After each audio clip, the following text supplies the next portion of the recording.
When you write an essay, the first paragraph you write is going to be your introduction paragraph. Your introduction paragraph has 3 components. In this lesson, we're going to look at the first component, the introductory hook. What's the purpose of a hook? A hook has 2 purposes. First of all, you want to get your reader's attention. Next, you have to introduce the topic of your essay.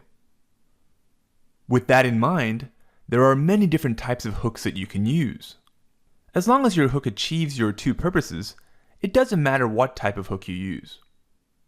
But if you find yourself often stuck on the very first sentence, try using one of these 3 common types of hooks. Challenging questions, surprising information, or interesting stories. Let's take a look at some examples of these hooks.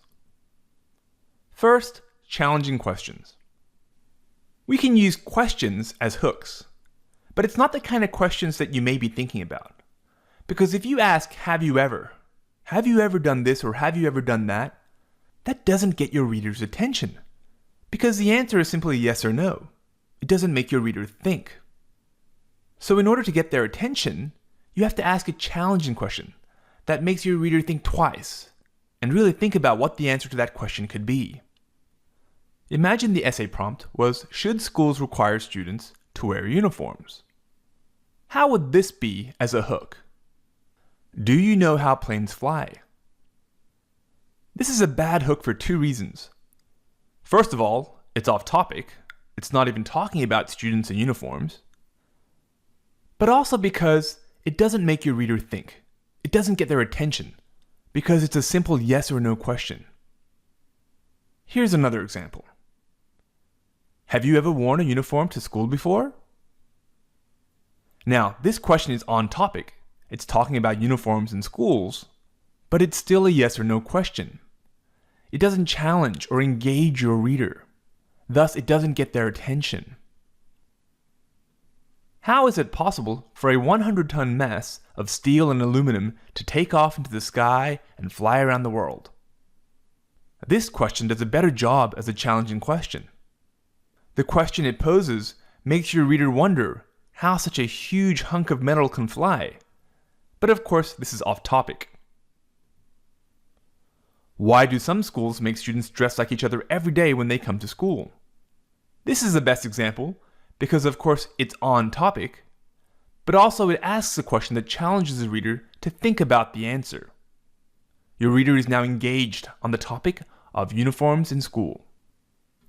Let's look at surprising information as a hook.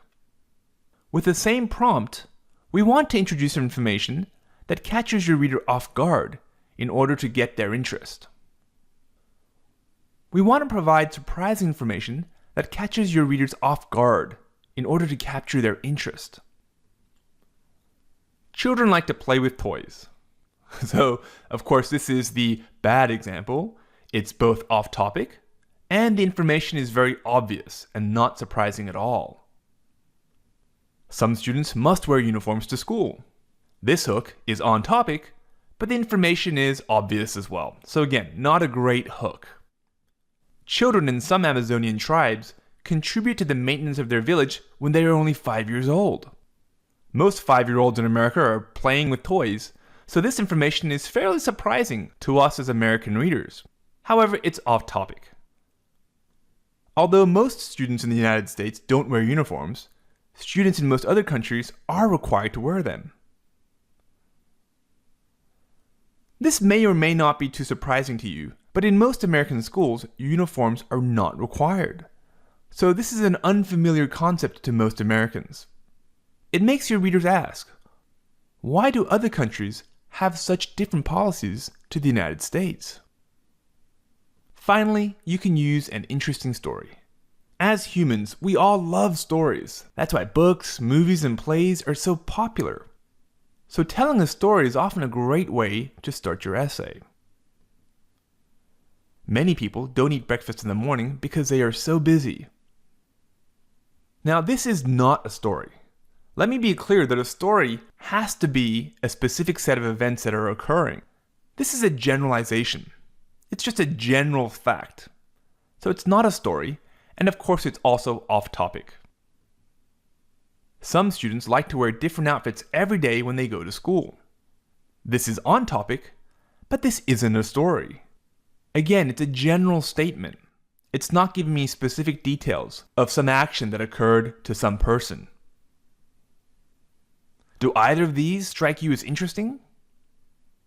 Do either of these get your attention? Probably not, because they're not stories.